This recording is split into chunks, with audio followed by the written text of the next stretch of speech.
A Splash of Red, The Life and Art of Horace Pippin, written by Jen Bryant, illustrated by Melissa Sweet.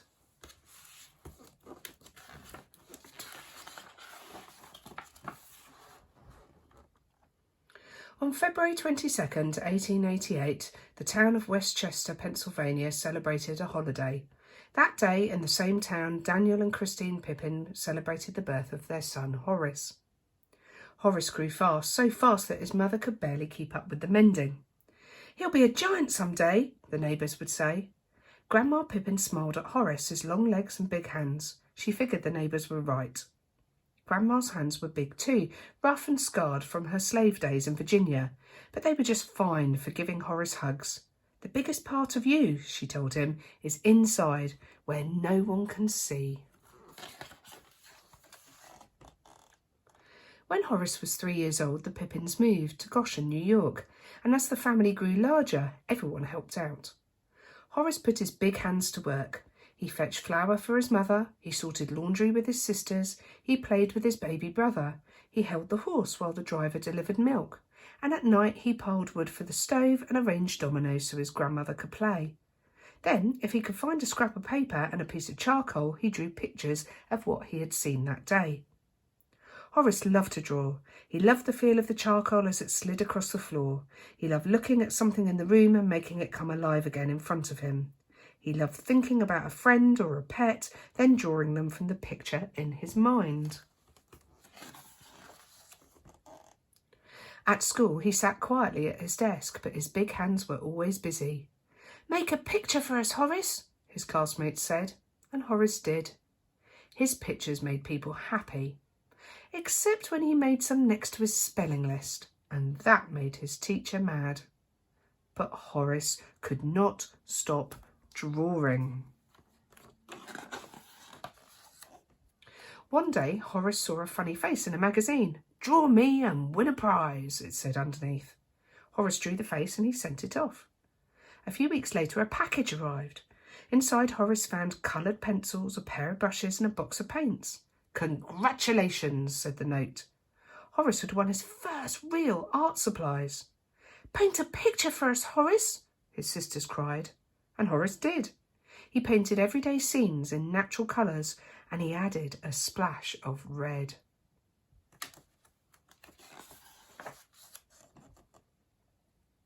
Horace was in 8th grade when his father left for good, so the family needed money. So Horace quit school and he went to work. For several years, Horace's big hands were always busy, stacking grain stacks at a feed store, shoveling coal at a rail yard, mending fences on a farm, carrying luggage at a hotel, making brakes in an iron factory, packing oil paintings into large wooden crates.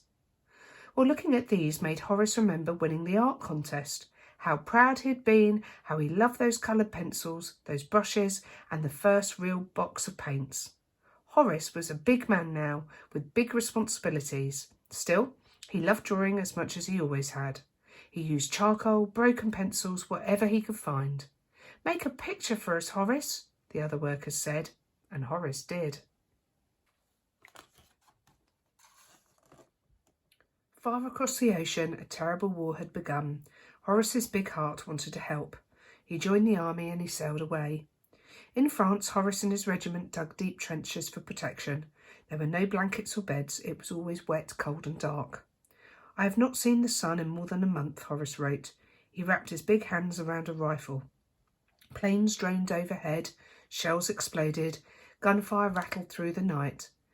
If the fighting stopped for a while, Horace put down his gun and picked up a pencil. "Make a picture for us, Horace." His soldier friends pleaded, and Horace did. He filled his notebooks one by one.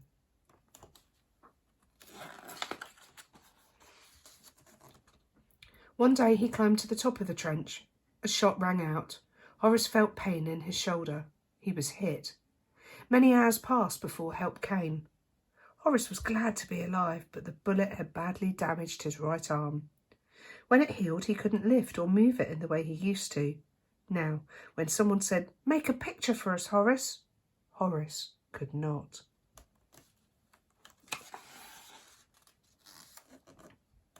After the war, Horace came back to the United States and met Jenny Wade.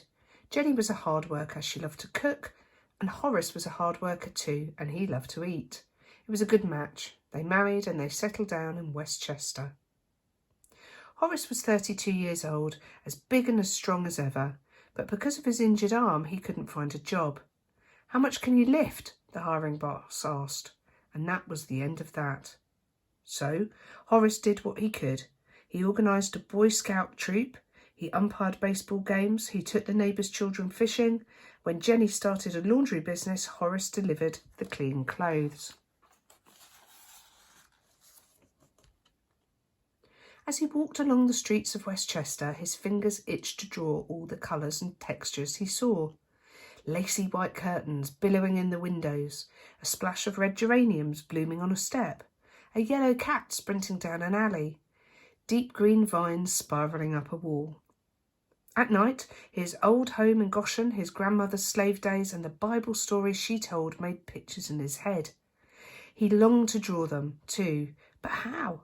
His right arm was weak and really painful to lift. The iron poker stood by the fire, straight and tall as a soldier. Could he?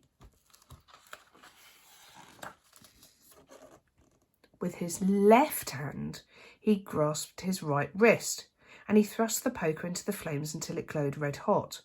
Using his good arm to move the hurt one, he scorched lines across the wood. "Make a picture for us, Horace," the neighbours said. And Horace did. With practice, his arm grew stronger, his hand steadied. "Maybe now," he told Jenny, "I can try painting." There was no money for art supplies, so Horace used an old brush and leftover house paint he found in alleys. For a canvas, he used a clean piece of cloth. Every day and late into the night, Horace worked on his painting. He used grey, black and white and the sombre colours of war. Here and there he added a splash of red. He used 100 layers of paint. He decorated the frame with tiny sculptures, and 3 years later he finished. Now, as he delivered laundry or fished in the river, new ideas came, but he didn't paint them straight away. Before he reached for a brush, Horace planned new scenes in his head. He painted the milkman and his wagon, women working in the kitchen, children playing games in the yard, cotton fields and log cabins, John Brown and Abraham Lincoln, war scenes and Bible tales, men singing on the corner.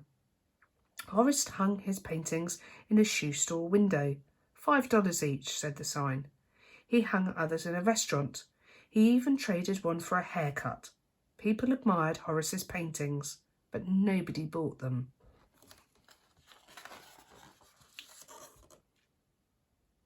When the president of a local artist club saw Horace's pictures, he told his friend, the famous painter N.C. Wythe, to come and see them too. Wythe agreed. Horace's paintings were good, very good. "Do you have more?" the men asked. Horace showed them his work. He held his breath as they looked and talked. Finally, they said, "You should have your own art show, a one-man exhibition, right here in Westchester." Horace could hardly believe it. He shook hands with the men when they left, and he celebrated with Jenny. People came from all around to see Horace's paintings. Magazines wrote articles, reporters took photos, an art dealer told Horace he would help him sell his work. More than 40 years had passed since Horace won his first box of paints. Now, at last, everyone knew he was an artist. Horace became famous. His paintings hung in big city galleries. Museums displayed them, collectors admired them, movie stars bought them. Once again, Horace's big hands were always busy. And if you stood outside his house late at night, you might see him leaning towards his easel, his left hand holding up his right, painting the pictures in his mind.